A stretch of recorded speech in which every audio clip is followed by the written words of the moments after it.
page 3. See page 3? Okay.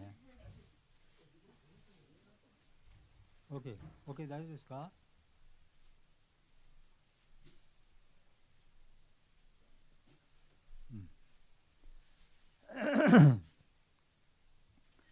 ？Shri गुरुभ्यो नमः हरिः ओम सहना भवतु सहनो भुनक्तु सह वीर्यं करवावहै तेजस्विनावधीतमस्तु मा विद्विषावहै ओम शांति शांति शांति हरि ओम तच्छयोरवृणीमहे गातुं यज्ञपतये दैवे स्वस्तिरस्तु नः स्वस्तिर्मानुषेभ्यः ऊर्ध्वं जिगातु भेषजं शं नो यस्तु द्विपदे शं चतुष्पदे ॐ शान्ति शान्ति शान्ति हरिः ॐ मधुवातारितायते मधुक्षरन्ति सिन्धवः माध्येर्न सन्तोषदिः मधुनक्तामूतो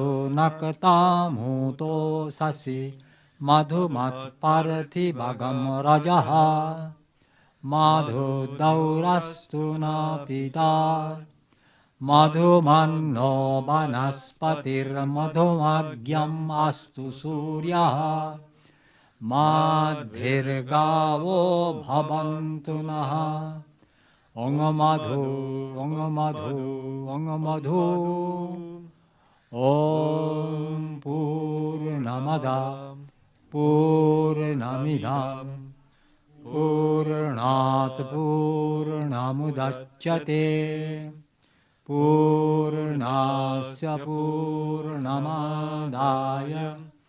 पूर्णमेवावशिष्यते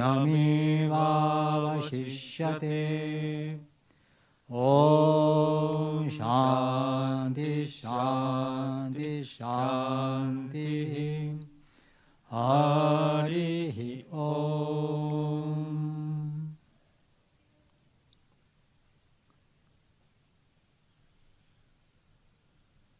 それからトリシャラナマントラ何ページブッダムシャラナンガッチャーミ黒いファイル一番最後の一つ前です。 The file the last but one page Buddha's photo is there. Have you found out? Okay, that is fine. Kulin, have you found out? No? Kedar, showing. Okay? They have found out? Okay. Ashish? Okay. Okay, so there are 3 mantras. Buddham, I think you see it. Buddham Sharanam Gacchami. Then Dharmang Sharanam Gacchami. Then Sangham Sharanam Gacchami. ここで意味書いてありますか？あります。日本語でありますですね。So 英語でもあります。So that's there English. I take refuge in Lord Buddha. I take refuge in the virtues of Buddha. Then I take refuge in the order Buddha has established. So this is the 3 Sharan mantra. This is quite famous among the Buddhist devotees. So this will chant. So melody is very easy. So I shall follow it. I shall just lead it, and she will accompany Shanti on keyboard, and you please also join with us. So please, it should be a full-throated chanting. Just chanting it full. Then there will be some impact. Otherwise, no atmosphere will be created. So don't low voice, just chant it in a full-throated voice. So, Osaka sama wariwari hinanjo ni naru. それから次の翻訳は何？最初のセンテンスは私はお釈迦様に帰依します、2行目私は仏法に帰依します、3行目私は相談に帰依します、です。 OK。Are you identified?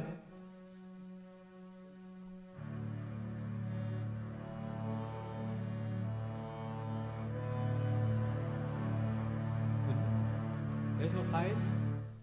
Please, ちょっともう一度ファイル出してください。歌のファイル。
Gacchami, Dharma, Saranam, gacchami sangham saranam gacchami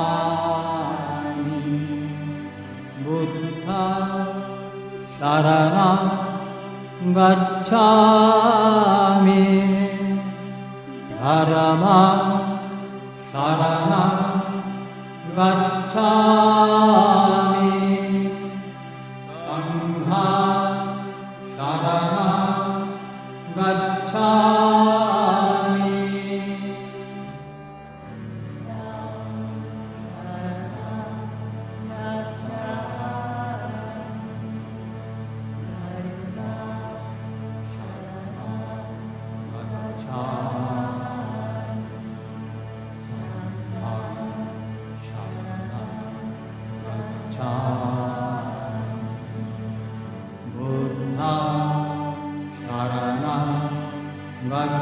gacchami dharma saranam gacchami sangha saranam gacchami buddha saranam gacchami dharma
gacchami sangha saranam gacchami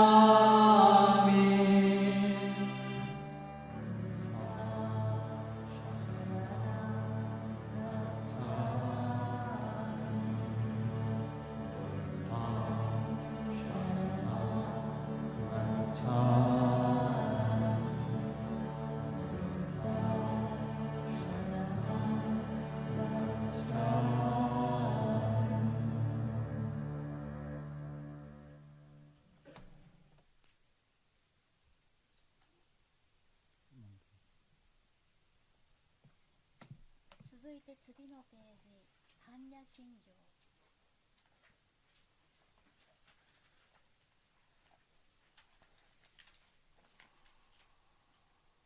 ラスト、どうぞ、皆さん、見つけました？お母さん。手重さん、見つけました？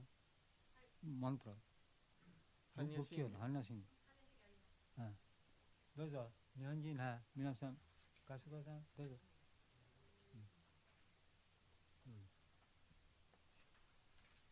仏説マカハンニャハラミッタ心経。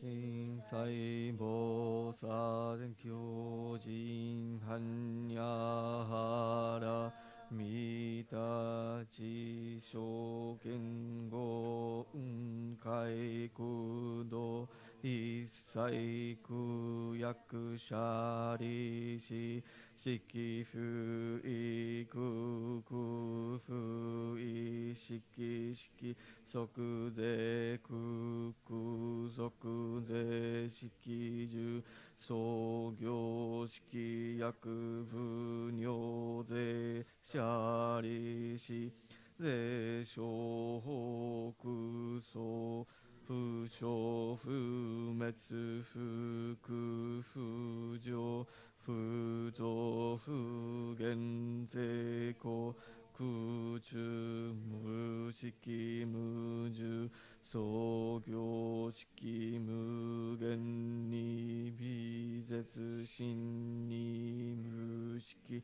証拠未速報無限界内心無意識界無無明薬無無明人内心無老死薬無老死人無空臭滅度無知薬無得意無所国法大サタ違反やはら見た更新無形ゲ無形ゲコ無不空不音理一切天道無足行般若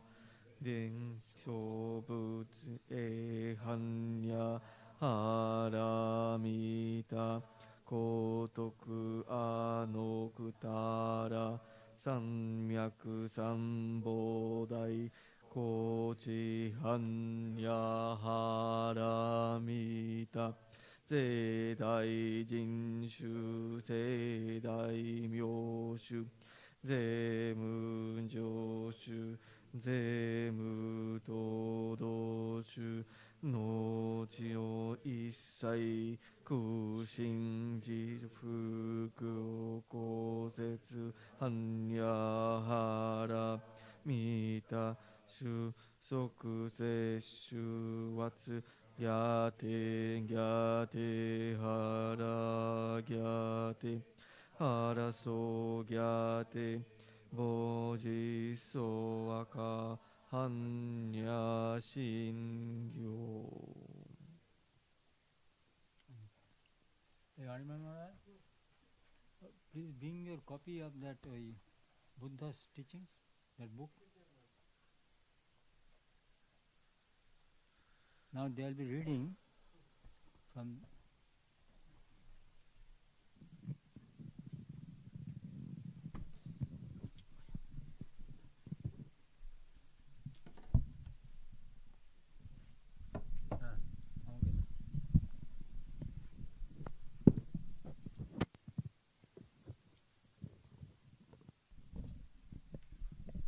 then they are reading from the teaching of Buddha, the eternal and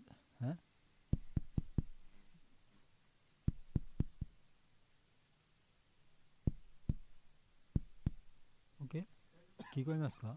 もうちょっと大きいな。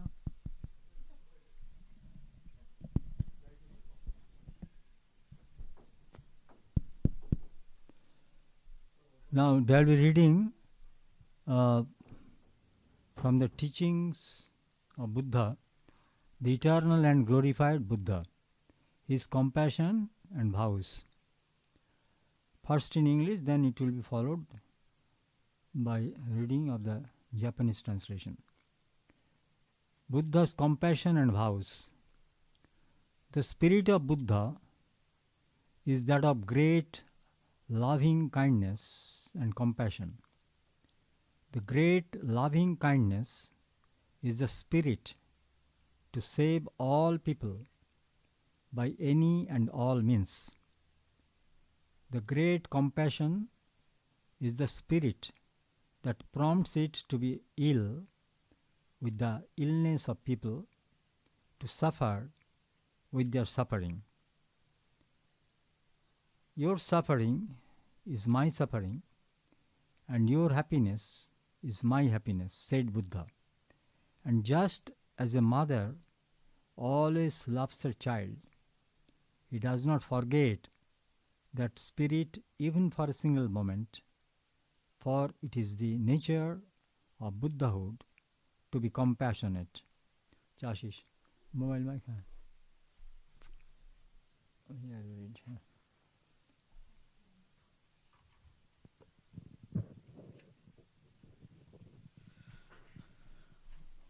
The Buddha's spirit of compassion is stimulated according to the needs of men. Man's faith is the reaction to this spirit, and it leads him to enlightenment. Just as a mother realizes her motherhood by loving her child, then the child, reacting to that love, feels safe and at ease. Okay. Yangshu?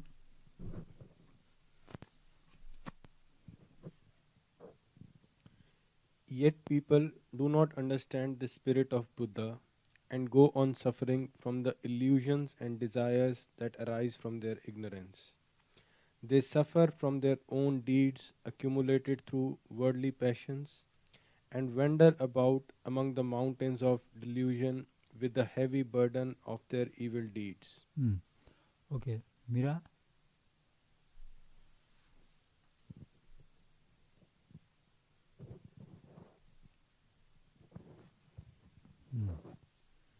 Do not think that the compassion of the Buddha is Can you remove your mask?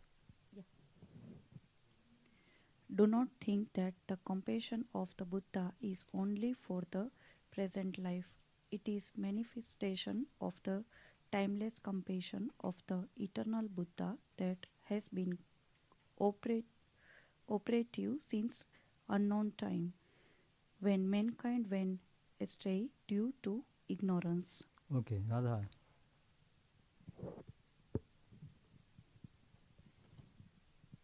The eternal Buddha always appears before people in the most friendly forms and brings to them the wisest methods of relief. Continue.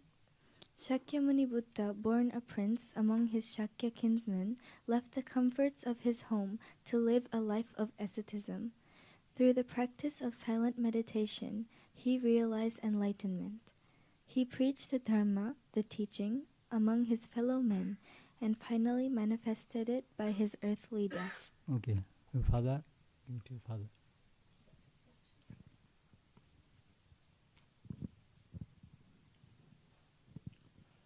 The working of Buddhahood is an everlasting as human ignorance is endless. And as the depth of ignorance is bottomless, so the Buddha's compassion is boundless. Okay. Kedar?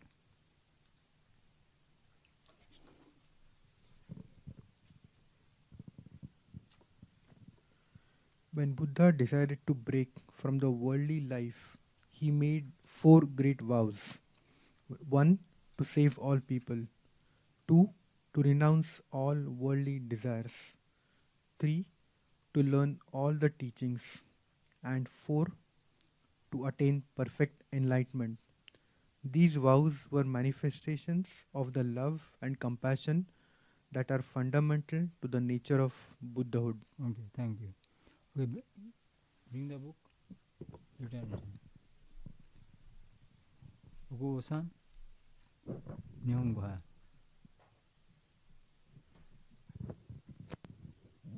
ちょっと場所こっち持ってください。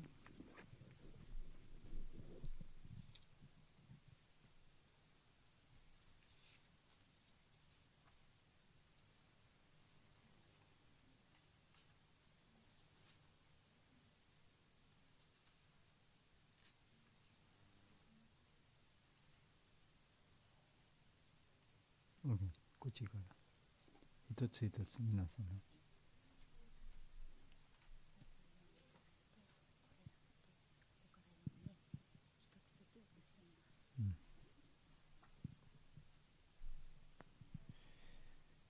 和英大正仏教聖典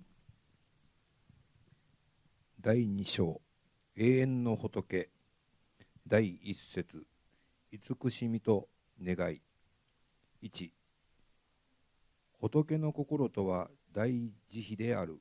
あらゆる手立てによってすべての人々を救う大慈の心を人と共に病み人と共に悩む大悲の心である。次、後ろ、シャンティ。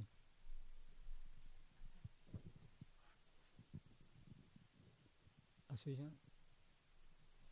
あれなのに戻してください。ちょうどこう思う母のように、しばらくの間も捨て去ることとなく守り育て救い取るのが仏の心である。お前の悩みは私の悩み、お前の楽しみは私の楽しみと片時も捨てることがない。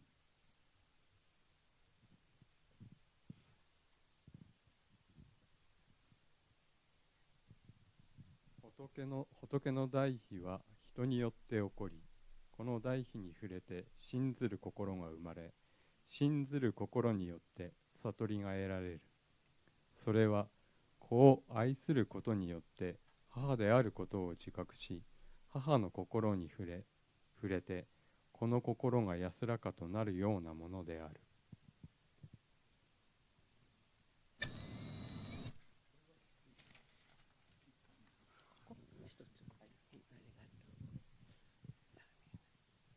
ところが人々はこの仏の心を知らず、その無知からとらわれを起こして苦しみ、煩悩のままに振る舞って悩む。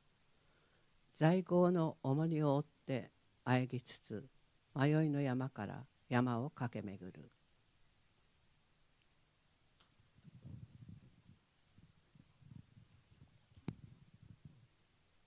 仏の慈悲をただこの世一生だけのことと思ってはならない。それは久しい間のことである。人々が生まれ変わり、死に変わりして迷いを重ねてきたぞ、その初めから今日まで続いている。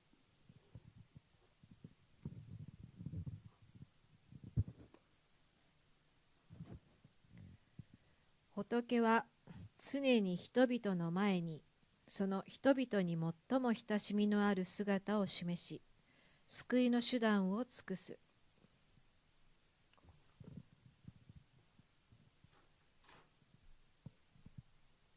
釈迦族の大師と生まれ、出家し、苦行をし、道を悟り、教えを説き、死を示した。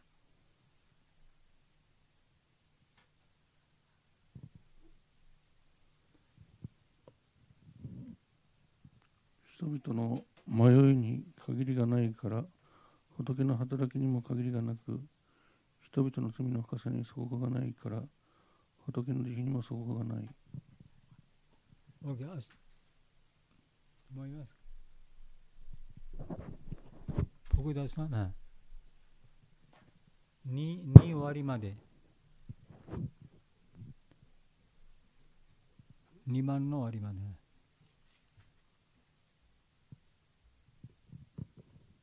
だから仏はその修行の初めの4つの大誓願を起こした。1つには誓ってすべての人々を救おう。2つには誓ってすべての煩悩を断とう。3つには誓ってすべての教えを学ぼう。4つには誓ってこの上ない悟りを得よう。この4つの誓願をもととして仏は修行した。仏の修行のもとがこの誓願であることは、そのまま仏の心が人々を救う大慈悲であることを示している。OK。ありがとうございました。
according to our Indian tradition, this year's birthday of Lord Buddha was on 4th of May. Yeah. インドの、伝統と暦によって、今年のブッダの生誕祭は、今月の、4日でした。And that is also called the thrice blessed day.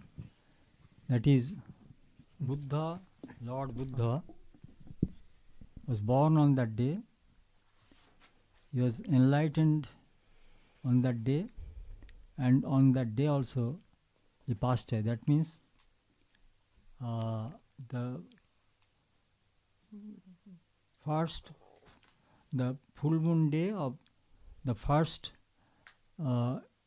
Indian month, Vaishak. So that was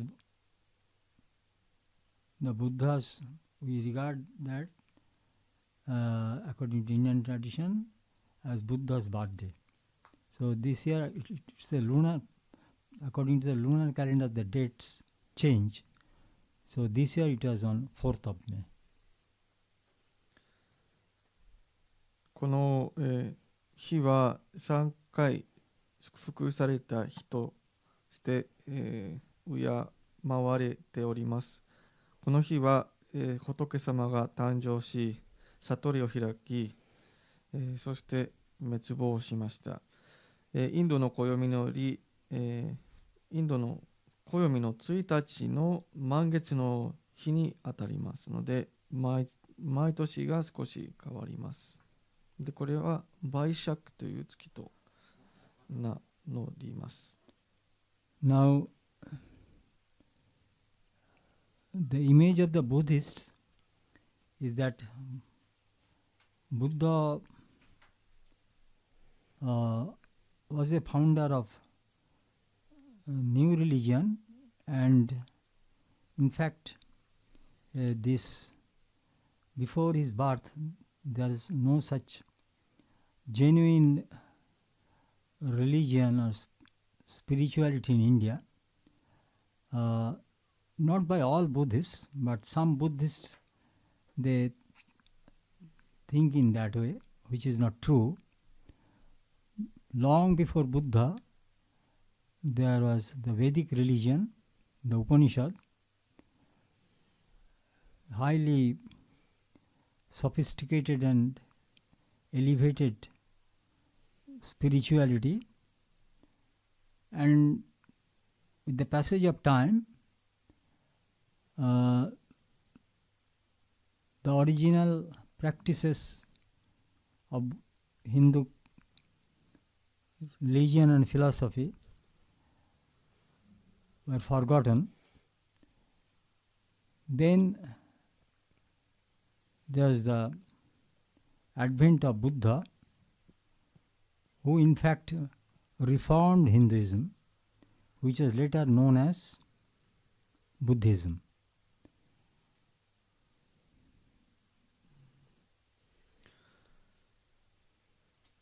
ある、仏教の信者と学者による、仏様が新しい宗教を作り出したという考え方があります。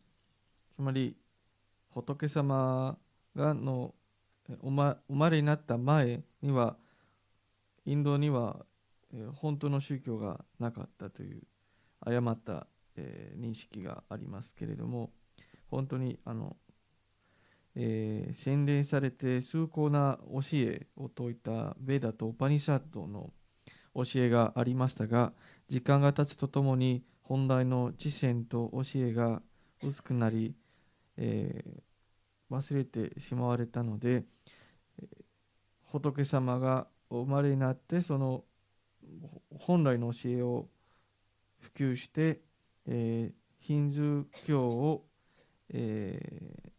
改革しました。So Hindus regard Buddha as one of the 10 incarnations of God, and 2 incarnations, especially who are very famous preceded him. One is Ramachandra, another is Sri Krishna. So Hindus also visit the Buddhist temples in India, especially the places associated with Buddha, for example, Sarnath, and the place of his enlightenment, Bodh Gaya. So we also visited it sometimes, long before. Some our devotees also accompanied me, and that was my first visit to Buddha Gaya, which is also known as Bodh Gaya. And Buddhism was spread not only in India, but it is spread in many other countries, especially Southeast Asia, and then also through China, then Korea. There's advent of Buddhism in Japan, but sometimes directly also from China itself. So in that way Buddhism spread, and still now Buddha's teachings are very vibrant. Still now many people, though not formally Buddhists, they highly regard Buddha and Buddha's teachings, and they try to follow it. In that way, the impact of Buddha and Buddhism, his teachings, are still very much alive.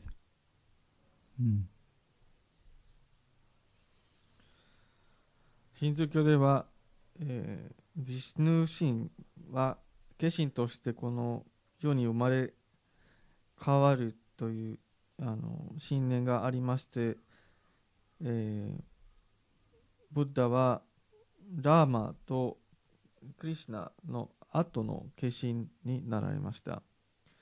ヒンズー教徒も仏様を信じ、仏様巡りの、ゆかりのある聖所とかを参拝する風習があります。マハラジも初めて日本からインドを訪れた時に日本人のお客さんの信者さんも連れて行きましたけれども、ボッダガヤを訪れました。そして仏教はインドだけでなく東南アジアをはじめ中国、韓国、日本に広まりました。で、今も世界中に普及して、信者でなくても仏様の教えを尊敬し尊いにする人もありますし、今までその教えが生きており続いております。And especially, as you know, Japan is regarded as a Buddhist country. There are thousands and thousands of Buddhist temples and priests and followers. So this, especially, it is significant to celebrate Buddha's birthday in Japan. そして日本は、仏国というふうに認識されておりまして、たくさんのお寺と僧侶がいらっしゃるので、今日ブッダ生誕祭を祝う、ことが、非常に大切です。And the relevance of Buddha's birthday celebration in our temple is that, as I already told you, that as Hindus we respect Buddha and his teachings. And another reason is this: Sri Ramakrishna Deva and Swami Vivekananda were the founders of our order. They also believed in harmony of religions, so we respect all the prophets and saints of other religions. And Sri Ramakrishna also highly respected Buddha, Swami Vivekananda, who himself is also regarded as the incarnation of Buddha in one sense, especially his compassion. So we also, following them, we celebrate Buddha's birthday, and it is often said Buddha did not believe in God because he never talked of God. But Sri Ramakrishna explained it very nicely. Do you know what is Buddha? Buddha is, by thinking consciousness, you become consciousness. So it cannot be described. That's why Buddha did not talk of any God. So this is very important thing. By thinking consciousness, by thinking about consciousness, we become consciousness. So that is what is Buddha.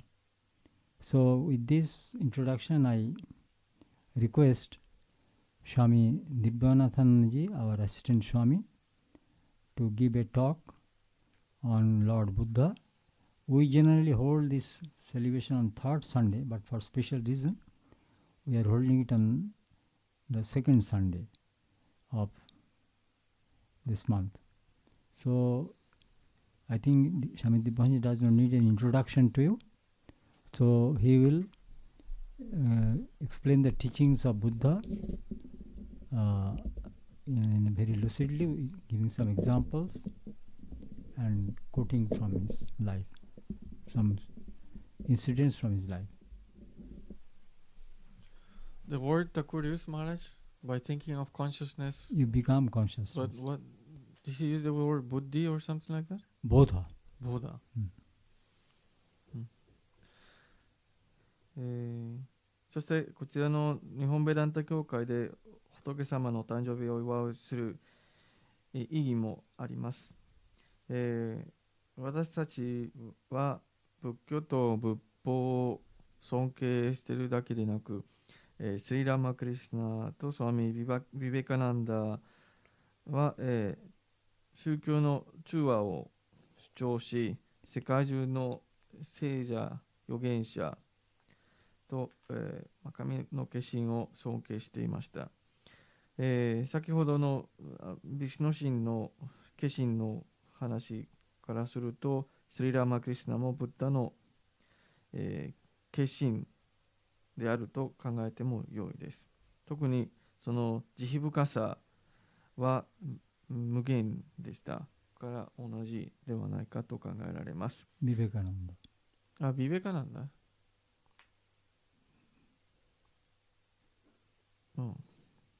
Not Sri Ramakrishna, Vivekananda. So Swamiji is also incarnation of Buddha? It's regarding him. Because especially his compassion.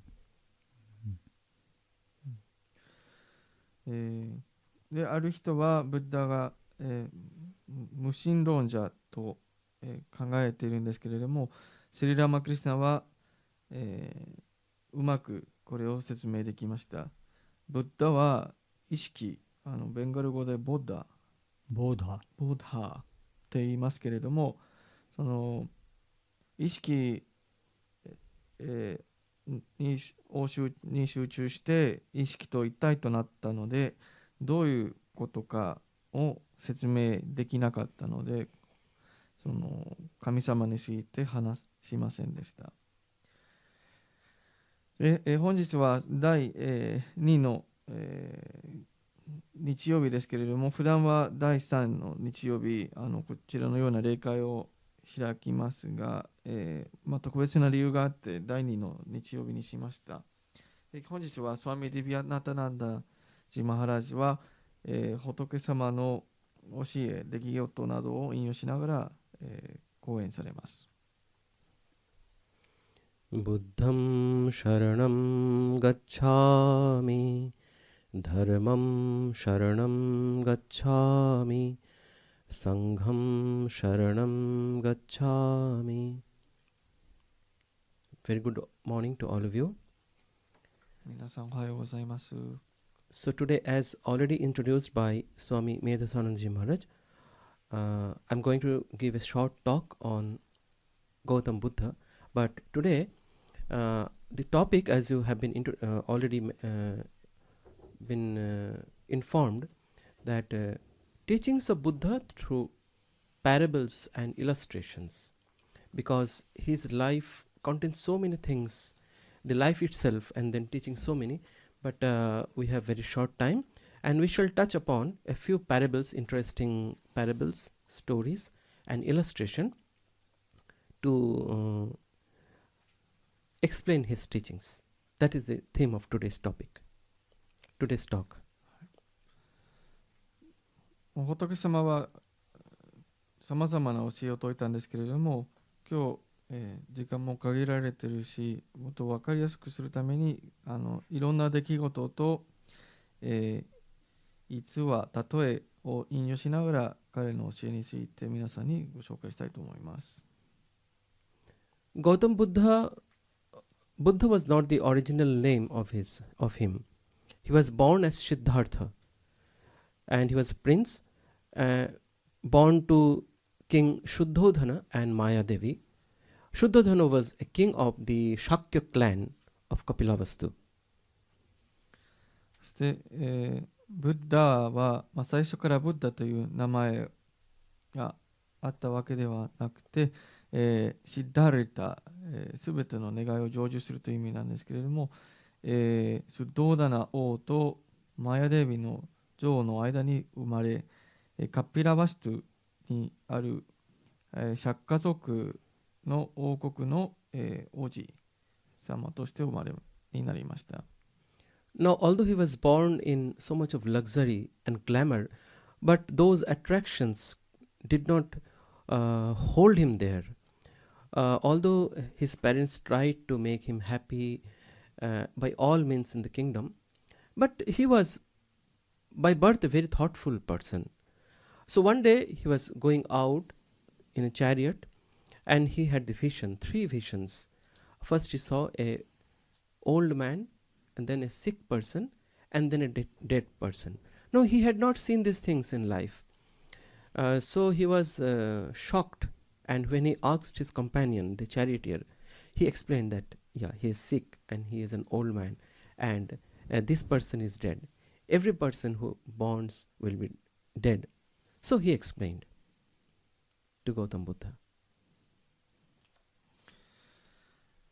彼は、贅沢の中に生まれ育ちましたけれども、それに満足できず、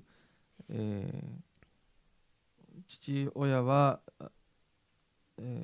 彼が幸せになるためにいくらでもいろいろ計らってたんですけれども、仏様は若い頃から考え方が深くて、いつも観察力に富んでいました。で、ある日、外問すると今まで見たことのない、病人、そして浪人、そして最後に死体に出会いました。非常に驚きましたが、その業者に尋ねました。こういうことは何でしょうか。で、業者はこちらは病気になった人、そして年を取った人とこの人が死にました。No, those 3 visions ignited the thirst for knowledge, and he decided to renounce these attractions of the princely life, and he set out and became a hermit, and he started doing very hard austerities. He also found a guru and who gave him teachings, and he did severe penances. But then he found that all these hard austerities, physical austerities, has not brought him anywhere. Then he understood that no, it is not good to torture the body like that. So then he understood about the middle path. So neither one should give a free rein to his desires, nor one should do extreme austerities. Then by following the middle path, he had the enlightenment that called Buddhahood. And it happened, as Maharaj mentioned, at Bodh Gaya. Yes. これを見た仏様が、皆さんは同じ運命にたどり着くので、それを解決するための、方法を探っていかないといけないと思って出家を決断すると、自分の王子の、この王国の生活、贅沢な生活をやめて森に入って非常に厳しい修行と苦行をつけました。その間にも、師匠グルに出会い、さらなる、苦行を重ねてまいりましたけれども、6年間その非常に厳しい苦行を行った結果、体だけを痛めるのは良くない。で、その時に中庸という真理に出会いました。つまり、苦行をずっと続けるのも良くないし、快楽に浸るのも良くない。ちょうどいい道を歩むべきです。で、これの実践をすくと、やがて菩提樹の下で、悟りを開きました。Now the realization which dawned on him was that life is full of suffering. There is suffering in birth, there is suffering in youth, in old age, and in death. And the reason for this suffering is because of desire, trishna, desire for worldly gains, desire to be happy, desire to enjoy the pleasures of this world. And because of that, suffering comes. And how to end this suffering? By ending desire. And so when desire is removed, suffering is removed, and one gets freedom. That is called Buddhahood in his language. So these were the knowledge that dawned on him. And then after he realized, he decided to preach this teaching to the world. So his preaching first started at Sarnath. I hope many of you here have visited Sarnath. It's in proximity to Varanasi. And that particular, when he started, that act is called Dharma Chakra Parvartana. The seed of one of the principal religions of the world, the Buddhism, the seeds of that religion was actually sown there at Sarnath. And he started preaching. He traveled from city to city, country to country, and many learned men, many kings, many young common men and women who were not regarded as pious and holy by the society. So all kinds of people became his followers. And finally, at the age of 80, he passed away. 悟りを開いたときに仏様が、いわゆる正体を悟りました。つまり、苦しみには原因があります。それは欲望です。欲望があるからこそ我らの人生は苦しみに満ちている。若い時から、苦しいというのは生まれること、そして生きること、病気になることと死ぬことです。その苦しみを、撲滅する方法があり、それは欲望を捨てることです。欲望を捨てれば苦しみがなくなり、自分の、本性に目覚めてブッダになります。仏様が悟りを開いた後、初めて、バラナシの近くにあるサルナットで、最初の説法を行いました。ここに、世界の第一の宿の一つである仏教の種がまかれ、その時から普及して、まいりました。で、仏様がインド各地を訪れ、老若男女、王様から百姓までいろんな人に教えを説いて、さまざまな弟子を作り、すべての教えを、教え尽くした果てに、80歳で、亡くなられました。So as has already been mentioned before, that the theme is teachings of Buddha through parables and short stories. So I have selected a few illustrations and parables, and I'm going to narrate to you. And also, as far as possible, their significance. I hope you'll find those parables interesting and knowledgeable also. Now you see, when we endeavor to achieve a certain goal, especially the path to enlightenment, there are certain steps to be followed. If we are haphazard in our way and do not follow the proper procedure, then it is very difficult, it will be difficult for us to achieve that enlightenment. And it may take us somewhere else also. So Gautam Buddha gave an illustration. Now the 3 steps he said is the 3 disciplines. The disciplines of practical behavior. Second, this discipline of right concentration. And third, wisdom. Now he gave the example. So when a farmer wants to have a crop, what he does? First he prepares the ground. He plows the soil, etc. And for many days he does that. Then he does the irrigation.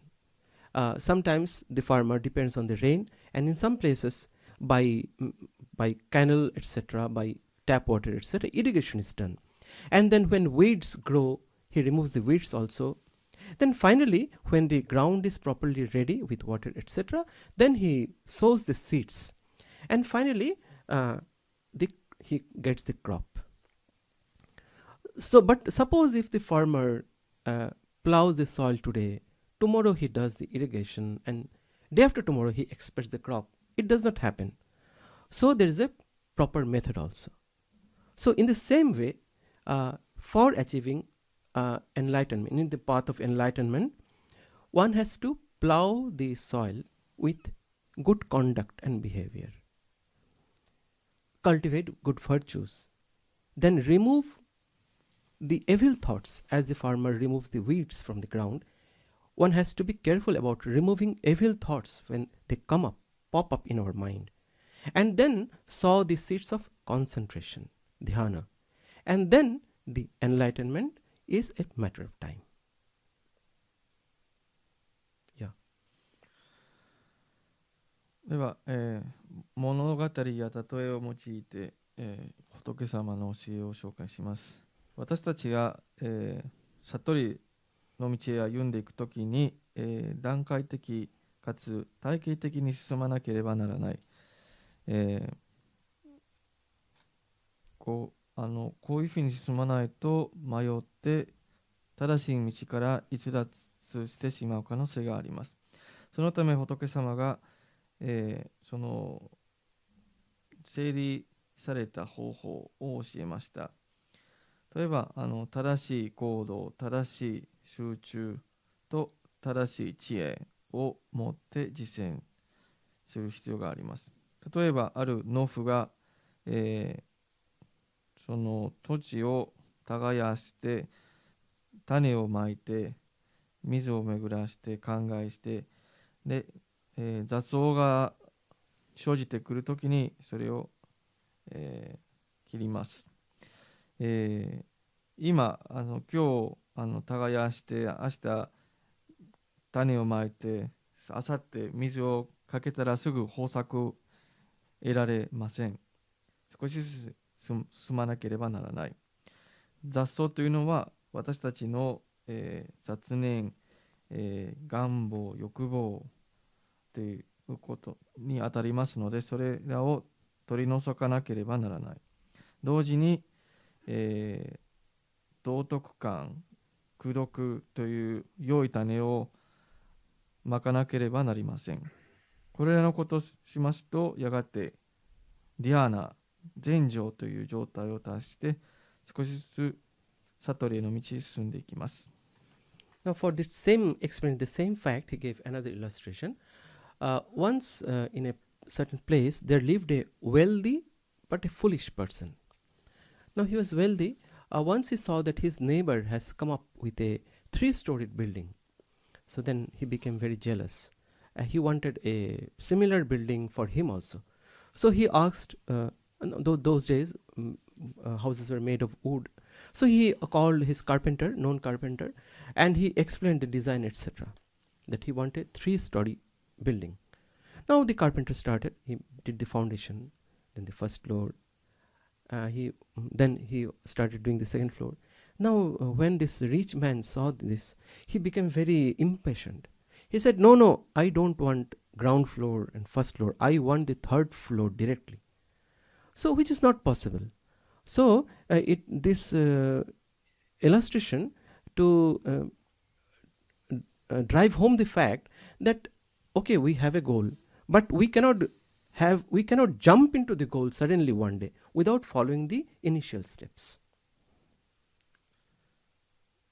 これについてもう一つの、物語があります。Swami Vivekananda also, in his Karma Yoga, he said that to take care of the means as much as to the goal. Yeah. ある、お金持ちの人は隣の人が、3階の建物を建てたことを見て、それを妬んで自分も同じような建物を建ててほしいと思いました。すると自分の知り合いの体育さんを呼んで、こういうような建物を建ててくださいと願い出ました。そうしますと体育さんは最初土台を作り、それから1階を作りました。で、2階を作り始めた時にお金持ちは、何をしてるんですか？私は3階が今欲しい。それをやめてください。3階だけを今作ってください。でも2階とか土台がないとそれがありえないので、私たちも同じような願いをすることがあるでしょう。この物語のポイントは、段階的に進む必要があるということを示しています。スワミ・ビベカナンダもカルマヨガにおいて、手段、方法と目的を一緒にする必要があると説きました。In the path to enlightenment, one who is desirous of having enlightenment, he should align his life, his activities, his thoughts in such a way that they take him towards his desired goal. Because it is very easy to caught up in the snares of Maya and to be lost. So one has to be very careful. That is why actually so many people start in this journey of enlightenment, but a very few people, this is a fact, actually reach this goal. In Bhagavad Gita, to explain, there is a verse, Manushyanam sahasreshu kashchit yatati siddhaye yatatam api siddhanam kashchin mam vetti tattvataha. So that among thousands and thousands of people, there are few who want to have enlightenment. Now among those few who want, there are some who try. And among those who try, there are only a few who actually achieve the goal. Now why it happens? So he gave an illustration. So suppose a log of wood, it's flowing in a stream. Now if the log gets grounded below, or it is taken by somebody, or it decays, then it will be lost. It will not reach the ocean. But if those three things doesn't happen, if it moves smoothly without being taken by somebody, without getting decayed, or without being grounded, then once it will reach the ocean. So in the same way, when we start in the path of our enlightenment, we should be careful that we don't get caught up in the snares of Maya. It happens sometimes that we are caught up in some desires and we forget our goal. Or it may also happen that when we are very sincere and doing austerities, we focus on the austerities and torture our body. Or when we develop virtues, we become proud of our virtues. So then those small thoughts. These are wrong thoughts, and these will tend to take us away from our goal. So to be careful, that one has to be careful. So Gautam Buddha gave this illustration. そして私たちがその目指している目標にたどり着くために、やり方は目的に合ったやり方でなければなりません。例えばあるマルタは川に流れています。土に、くっつかない、あるいは誰かに取り出されない、あるいはそのうちに、ボロボロにならない限り必ず海にたどり着きます。こういう障害がなければ必ず目的地にたどり着きます。しかしこちらは非常に難しいことで、バガバギータには、1000人のうち1人か2人ぐらいが悟りを目指し、それのために実践する人はさらに少ない。そして実際に悟りを開く人はさらに少ない。なぜかというと、最後まで気をつけないといけないことですね。例えば、修行しているときにもっぱらに苦行のことを考えてしまって体を、痛めるだけになります。あるいは自分が功徳を積んで高潔な人になったときに自分の、しとやかさなどに傲慢を感じてしまいます。そういった雑念や、雑音のようなものを取り出さなければなりません。Now, when we seek this path of enlightenment, in our journey, we also come across persons. We have to have contact with them, and there are times it may happen that we hear some unpleasant things from others around us. Now, how should the seeker of enlightenment behave? Now he gave an example. There are three kinds of persons. The one kind is like letters written on a rock. The letters which are printed and inscribed on a rock, they remain forever. The second kind are like letters carved on sand. They do not stay there even for more than one day. Just a gush of wind will erase that letters. And then there are also persons who are like letters written on water. So once they are written, it will go away with the waves. So what are these three persons? So the first kind, if they get hurt, if someone abuses them, they will become very angry, and they will put this in their mind for a long time. The second one, they may become angry, but then the anger will go away also. They may not react. And the third, that they will not be affected by what people around tell to them. そしてもう一つは、私たちが実践している間にさまざまな、不愉快な出来事や言葉に、出会うことがありますが、仏様がこれに対して、こうあるべき姿を提案しました。一つ目は、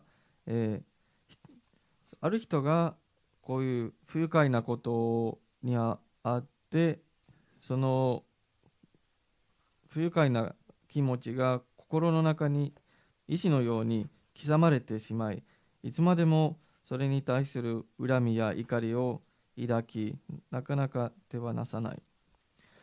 もう一つの人は、その恨みや怒りの感情を砂の上に、書かれたものですが、風が吹くと消えてしまうので長続きはしません。しかし私たちのあるべき姿は、私たちの心は水のようなもので、そこに怒りなどの文字が書かれてとしてもすぐに消えてしまいます。水だから。なので、不愉快なことがあり、怒りなどを感じたときにも、それをすぐに受け流す、水のように受け流す必要があります。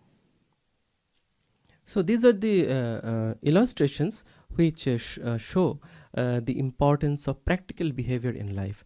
And when we start in this journey of the path of enlightenment, what are the virtues that we have to develop? So as I said in the first, perseverance and patience also, and then focusing on goals, and also to be careful that we do not go away from the goal. We have to align our thoughts and activities towards the goal. And then the last one that I said just now, that how we should govern ourselves, how should we be patient when others do not say something annoying, etc. Now in this path, in our life's journey, we always see two opposites, no? Like if there is summer, there will be winter also. So heat and cold. Then if there is happiness, there will be sorrow also. So when there is a birth, death also. The two opposites will always be there. We cannot say we'll always be happy. We cannot expect to have ice cream every day, no? So sometimes we have to have the bitter gourd also. So then the life becomes, meaningful. So he gave an example, very interesting. So once it happened that one snake, there was a quarrel between the head and the tail of the snake. The tail said that you are always going forward. Why should I be going behind? So sometimes I be going forward. This head said, no, it is natural that tail should follow the head. Then what happened? Then there was a tug of war between the head and the tail of the snake. So both started pulling in their own direction, and what happened? The snake broke into two pieces. So that is the message, that when these two opposite, we have to accept these opposite forces of life, and we have to strike a balance between all this. 今までは正しい行動について話しました。私たちは悟りという目的地に向かっている最中に忍耐強く、粘り強く、そしてその目標に合った方法や手段を取らなければなりません。もう一つは、私たちが今生きている世の中は相対する、勢力とか力とか現象が、いつも相次いでいます。つまり、干渉苦楽や静止など、があります。楽しみがあれば苦しみが必ずあります。マハラジは、私たちはいつもアイスクリームを食べることではなくて、苦織りも食べるでしょうとお話ししました。で、例えがあります。ある時、蛇があり、その尻尾が頭に向かっていました。あなたはいつも銭湯行くので、今後私が頭の方に行って導きたいと思いますが、頭がそれは、バカなことでしょう。あなたは尻尾のままに残ってください。そうすると2人とも喧嘩し始まりまして、でやがて頭が自分の方向へ引っ張り、尻尾が自分の方向に引っ張って、その蛇が2つに分かれて死んでしまいました。この教えはその、二元的なものに対して辛抱強く、でなければならないということにあります。Now, when Gautam Buddha started in his own path of enlightenment, as I said in the beginning, that he subjected himself to severe austerities, and his body was falling into pieces. And then many of you must be knowing that Sujata, a maid, she gave one rice pudding, and by taking that, Gautam Buddha recovered, and again he started his austerities, but following the middle way. Now, to explain the importance of this middle way, Gautam Buddha gave an illustration. Now, there was a spiritual aspirant by the name of Shrona. So he was zealous of attaining Buddhahood in this very life itself. So he also subjected himself to severe physical austerities. Now his body was also falling into pieces and blood was oozing out. But then he felt that, yes, I am doing so much hard austerities, but I am nowhere near to the goal. So then he went to his teacher to find the answer to that. Now his teacher said, the instrument harp. Well, harp is not very common in India. It's not played. I don't know. I myself have not seen. So any string instrument, it can be guitar or a tanpura or a sitar. So the string instruments have to be tuned to the optimum level. No. So he said the harp. If the strings of the harp are tightened too much, it will not create the proper sound. And if the strings are very loose, you must have seen that when a string player plays the instrument, he first tunes the strings. So if these strings are tuned very loosely, then also the proper sound will not come. So it has to be optimum. So in the same way, whatever austerities we have to do, that must be optimum, which is necessary for achieving the goals. Because if we give a free rein to our desires, whatever the body wants, we go on feeding them. That is also not desirable. And if we starve our body, start doing extreme fasting and reduce our sleep, etc., then our mind and body will become weak.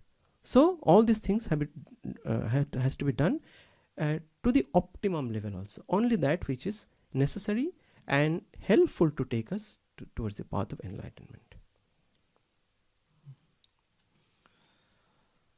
次の教えは、中庸ですね。中道。ある時、そうですね。彼自身は非常に苦行をなさり、健康を崩してしまいましたけれども、その時にスジャタという少女が、父かゆ、パエシュを差し上げた結果、彼が健康を回復して、一生懸命悟りの道へ歩んで悟りを開きました。でその後彼の弟子の一人シロナという非常に熱心な苦行者がいらっしゃいましたけれども、その苦行のあまりに体から出血するほどの苦行をしていましたが、悟りを開くことができませんでした。すると自分の師匠仏様に行きました。どうしてこういうことになったんですか？どうしてまだ悟りを開くことができないんですか？すると仏様が教えました。盾ごとを見たことはありますか？その弦ズルを引っ張りすぎると割れてしまう。そして緩やかすぎると鈍い音しかが出ないので、ちょうどいい、緊張とかちょうどよく調律する必要があります。同じように私たちが、自由奔放の生活を送り、快楽に浸ると堕落してしまいます。逆に、食べなすぎ寝なすぎると体と心が弱くなり、修行を励むこともできないので、この中庸に従って悟りの道へ歩むべきです。Now, the illustration that I'm going to tell now, that is also about this patience and perseverance. That is also very interesting. So, in a certain bamboo grove, there lived a parrot. It lived with other animals and birds also. And the parrot was very grateful to the bamboo grove, the place, because it has given shelter. Now, once it happened that the bamboos, because of rubbing amongst themselves, started bonfire, and the fire started spreading very fast. The animals starting running here and there, and the birds started flying. Now, the parrot, it thought that, can I do something to extinguish this fire? So there was a lake nearby. So it flew towards the lake and dipped itself. The body was wet, and it came back to the fire and started dripping the water, little water from its body. It was very little. Again it went to the lake. Again it came and started dripping water. It went on doing again and again. Now one angel appeared there, and he said to the bird, see, you have a very large heart indeed, but do you think you can do anything worthwhile? This fire is so huge, and can you extinguish this fire with the small droplets of water? The bird said, if there is iron will and patience and determination, one can do anything. If necessary, I can continue doing it through my next life also. Now that angel was very pleased. So he, by his divine will, he actually brought that fire to end. So this can be used as an illustration to explain that we have our karma stored in our subconscious, karmas of infinite births. So it is very, God knows when, which karma will bear fruit when. But if we have an iron will, and if we have patience and perseverance, and if we follow the proper method, the right conduct, concentration, austerities, etc., then it is possible to put an end to these karmas in one life itself. もう一つは、覚悟の重大さについての例えです。ある時は、竹の森に住んでいたオウムがいました。でオウムはその森に対して非常に、ありがたい気持ちを持っていました。そこで生まれ育ち生きていましたから。でも、ある時は竹の木が互いに摩擦し合って火が出て、で風が吹いたから山火事になりまして、で山全体火に追われてたんですけれども、ほとんどの生き物、動物や鳥が八方に逃げ去ったんですけれども、このオウムは、恩返ししたかったので、近くにあった、湖に行って、その唇に少しだけの水を汲んで、その火の上にかけました。でこれは何回も繰り返してたんですけれども、それを見たある天の、天使が近づいてきた。でお前はやってることは役立たないでしょう。そのぐらいの少ない水の量でこの大きな火事を消すことがないでしょう。しかしその鳥は、いや、私は根性でなくても、生まれ変わっても、水を汲んで火に、かける覚悟をしておりますと固く、答えた、結果、その天使が感動して自分の超能力でたくさんの水を降らせて、その、山火事を一瞬で、消し去りました。私たちも同じように、何億回ほどの生まれ変わりのカルマが蓄積されていますが、したたかさを持って修行に励むことによって神様の恩寵でそのカルマが消し失せることが可能になります。This illustration also shows explains the importance of self-effort and divine grace. So in this path of enlightenment, both are necessary. We cannot, by just self-effort, it is very difficult. Although Gautam Buddha, he did not talk of any divine grace, etc. But in Hindu religion and other religions, it is definitely there. The place of divine grace is there. And in this illustration, that effort of the parrot is equivalent to self-effort, and the angel appearing and by his divine will extinguishing the fire is equivalent to divine grace. So when we do our part, then God comes to our aid also. And then with his grace only, it is possible to put an end to the karmas of endless lives and births. この物語の、大事なポイントは、自分たちも努力する必要がありますが、神様の恩寵も大事ということです。仏様は恩寵ということはあんまり主張していませんでしたが、ヒンズー教では恩寵は非常に大事です。鳥の唇に水を汲んで火にかける、覚悟は私たちの、努力を指し、天使が憐れんで自分の超能力を使って火を消したというのは神様の恩寵です。なので両方が必要となります。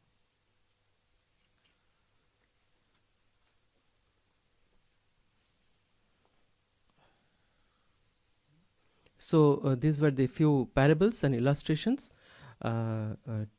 which to explain his teachings. So I shall now pass over to Swami Medhasananji Maharaj to give his concluding remarks. Thank you very much. 以上この、仏様の教えを例えや物語を通じて皆様にご紹介させていただきました。ご清聴ありがとうございました。Okay, thank you so much, Swami Dibbanathanji. I believe he nicely explained the teachings of Buddha with the help of beautiful and well chosen anecdotes and illustrations. そして、ディビアナタナンダマハラジ、ありがとうございました。仏様の教えを、よく、選択した物語を通して、ご説明していただきました。I see more and more his talks are more becoming organized and also lucid and systematic, and I believe you've enjoyed the stories and especially remembered the teachings behind it. So Radha, did you listen to these stories? Can you recapitulate one or two? Okay, microphone. So she's our youngest audience.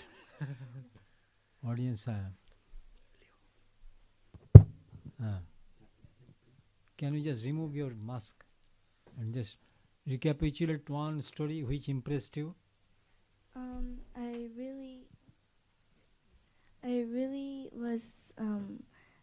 really found the building story interesting. What story? Building. The building. Building story. Yes, I know. I only want the third floor. Yeah. It was really interesting how the person thought he could build a third floor without building the first two. And I thought it was really important for him to learn that. Thank you. People want only the achievement without working for it.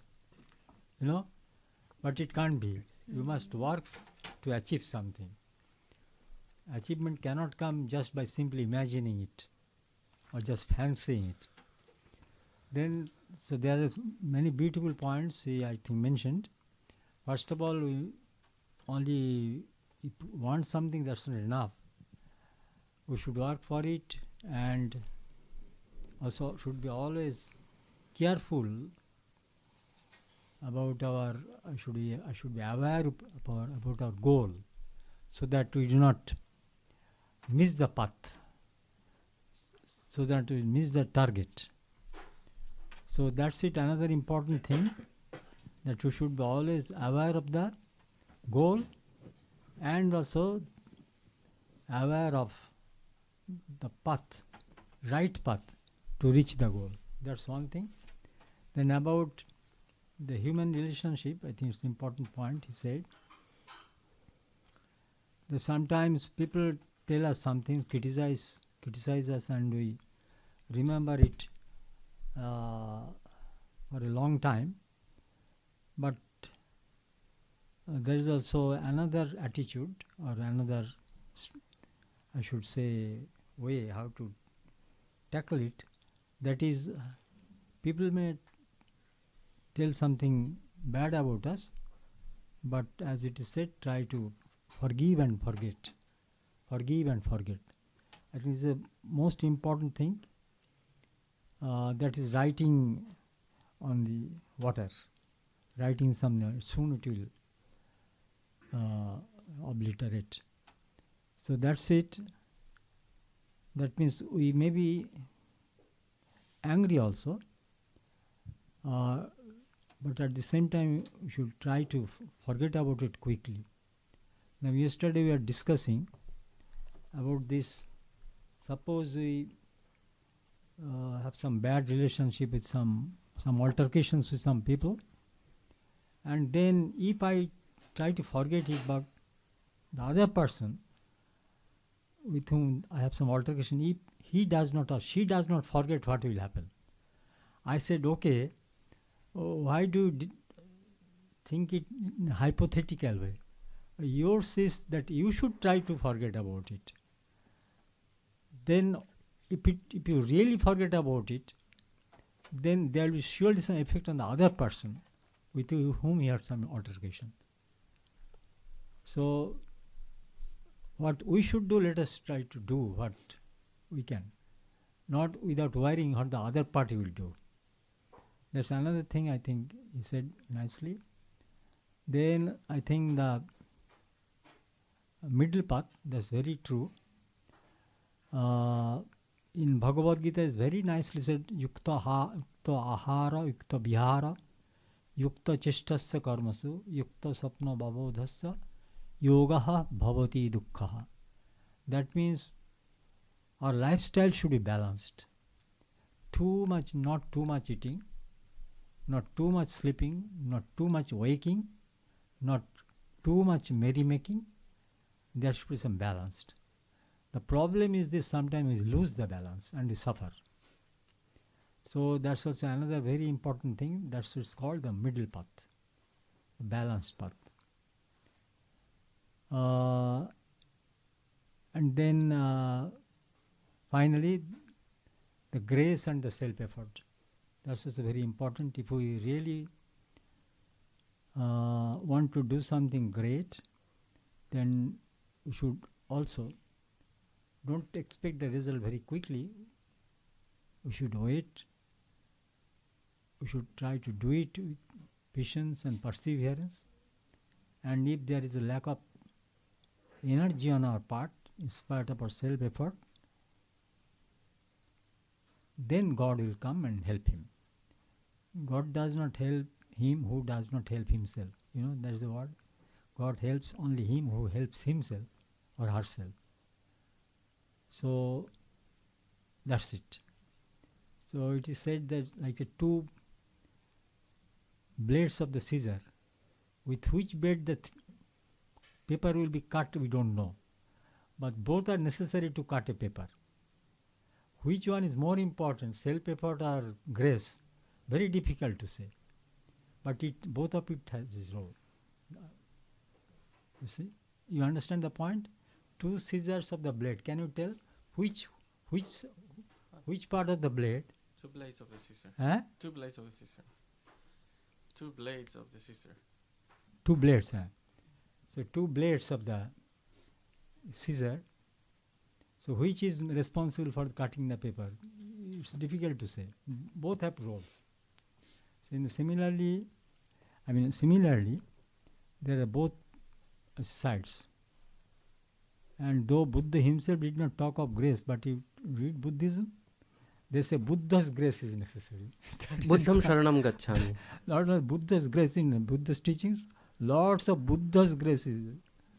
They talk of Lord's Buddha's grace. So finally it comes to that. In Hinduism, what we say, isn't it? Buddha may not have said, maybe he felt. See, this Sujata, I would explain it like that, it's a grace. You know.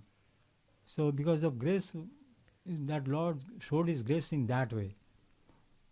That he did not go for begging.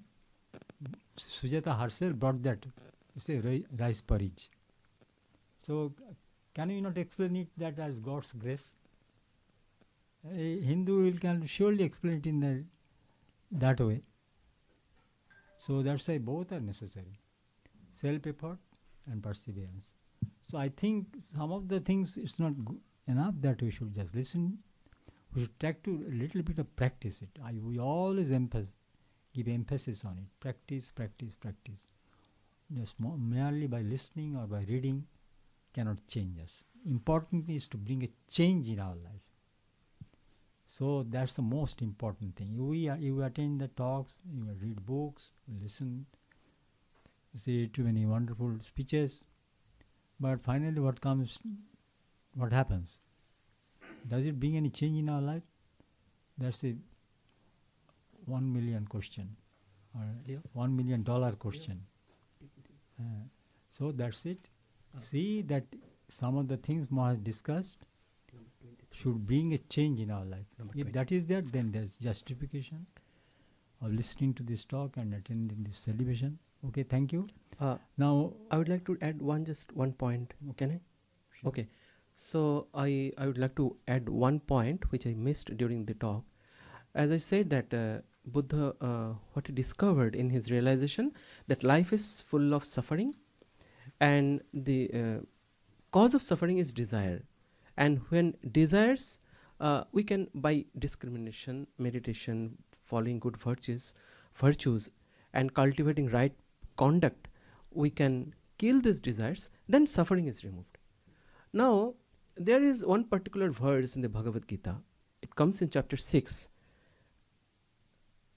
Tam vidyad dukkha sangyoga viyogam yoga sangitam sa nishchayena yoktavyo yoga anirvinya chetasaha. The English translation is like this: know that severance of connection with pain as what is designated as yoga. It has to be practiced tirelessly with determination. So in this verse, it says that end of suffering is yoga. Dukkha sangyoga viyogam. When suffering is removed, yoga happens. So I would like to take this verse and connect it to the last retreat lecture by Swami Medhasanandaji, where he said that all religions are yoga. It's not only that Hinduism and Karma Yoga, Bhakti Yoga are actually even Christianity, Buddhism, Islam, etc. all are yoga. So I think we can safely say that in this connection, the end of suffering, what he showed in his teachings, how to end the suffering, and then the yoga happens. Where should I start? Anywhere you can start and anywhere you can end. マハラジャ最初に付け加えたいポイントがありました。バガバギーターの第6章、瞑想心の制御の道にあるんですけれども、23節、一切の苦より出した状態をヨーガと呼ぶことを知っておくがよい。そしてこのヨーガは熱意と不当不屈の精神を持って行わなければならぬ。ここはすべての苦より出した、捨て去ったということは、すべての欲望を切り捨てたという状態を、経験して初めてヨーガという、心の境地に達する。つまり願望がある限り本当のヨーガの状態に達することができません。で前回の例会においてメダサナンダジマハラジはすべての宗教はヨガの道であると教えました。で、仏教だけでなくヒンズーイズムとすべての宗教はこの、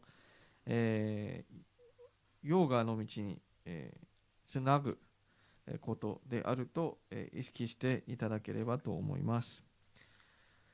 そして、スワミメダサナンダジの、まとめですね。まずはディビアナタナンダジの、話はどんどん整理整然としたものなりうまくなっていると、公表していただきました。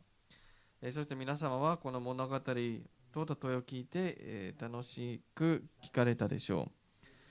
今日聞いた、大事なポイントは、まずは信者さん、今日参加している方が一番印象的な物語何ですかと聞かれたときに、建物を3階から建ててくださいという無理な願い、でしたけれども、私たちも同じように願うだけで努力して、実践してこの努力の挙句に手に入れたいだけではなくて、ずっと願うだけで実現したいという無理な願い皆さんは抱いているので、はい、自分たちの、目標とは何ですか、それを意識して迷うことなく正しい道を歩まなければならないというのは一つ目。二つ目のポイントは、人間関係において批判とか鋭い言葉などを受けたときに、それをいつまでも心の中に抱くことではなくて、聞いても許して忘れるという、ことに努めなければなりません。すなわち水のように受け流すことが大事です。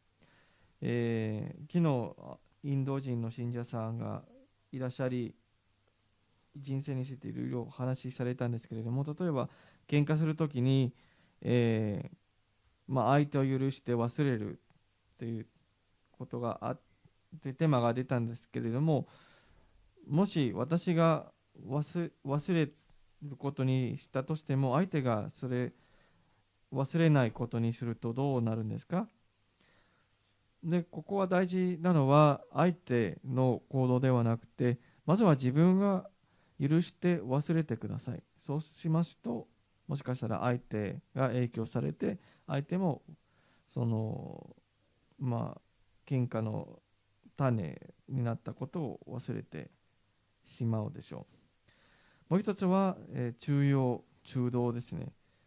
バガワギターには、寝すぎても寝なすぎても食べすぎても食べなさすぎても、働きとか遊びにおいてもやりすぎてもなさすぎてもいけない、適度に生きていく必要があります。やりすぎると、あるいはなさすぎると苦しみが生まれます。そしてもう一つのポイントは努力と恩寵ですね。一生懸命その目標を目指して取り組まなければなりません。辛抱強く進まなければなりません。ことわざがありますが、自らを助ける者を神様を助ける。つまり私たちはまず努力しないと神様の助けが来ない。もう一つの例は、ハサミには2枚の刃があるんですけれども、髪を切るときにどちらの刃が髪を切るのかわからないので、とにかくそれを、押して切るようにします。その2枚の刃物は努力と恩寵のことです。仏教では恩寵の話があんまり、例えば神様からの恩寵の話があんまりないんですけれども、仏様の恩寵が必要だと何回も主張されておりますので、恩寵も入っているでしょう。で、スジャタが仏様にそのパエシを差し上げた時も、私たちが神様の恩寵であると、理解してもよろしいでしょう。仏様ご自身が食事を求めたではなくて、その彼女は自分の心の中にその願いが出て差し上げたんですけれども、最終的には神様の恩寵であると考えればいいです。で今日は、素晴らしい話を皆様、聞けたと思いますが、実践しない自分たちの人生に変化を引き起こさないと、どんなに素晴らしい話を聞いても、変化がないとあんまり意味がないので、今日聞いた内容を少しでも自分たちの人生の中に、実践して取り組んでいきましょうということも、心に留めておいてほしいです。以上です。Okay, ありがとうございました。So we give our thanks to Leonard the Alvarez son because of his interpreting the talks beautifully. And then two announcements are there. 2つ発表あります。一つは3rd June、来月の3日、シャミ・ビベカノンドの祝賀会があります。これインド大使館に。でそれをチラシ、So just give to take more.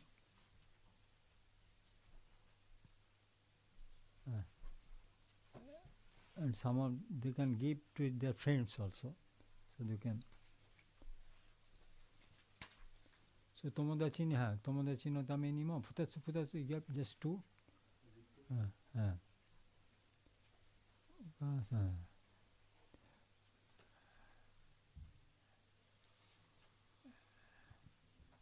Mira, so you have some friend circle, so just try to inform. Okay,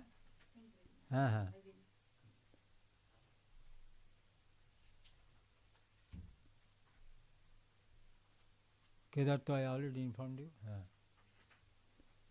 So Himanshu, your email is not with me. Send sometimes a mail to me. I have not your email. So I was wondering how to contact you. Anyway, so so please attend this. And next one is this, that please write your names on the register. Because sometimes, because we keep a record of those who attend, so please remember to, last time, so sometimes it happens that though the actual attendees are much more, but in register you see much less numbers, the less number of attendees much less. So please remember to write your names. Okay, and then immediately go for lunch prasad. And then afternoon, you see our retreat on the occasion of Buddha's birthday celebration. So after with lunch prasad it will be over. But in the afternoon session, we had a very close devotee whose name is Mr. Lonnie Harsh.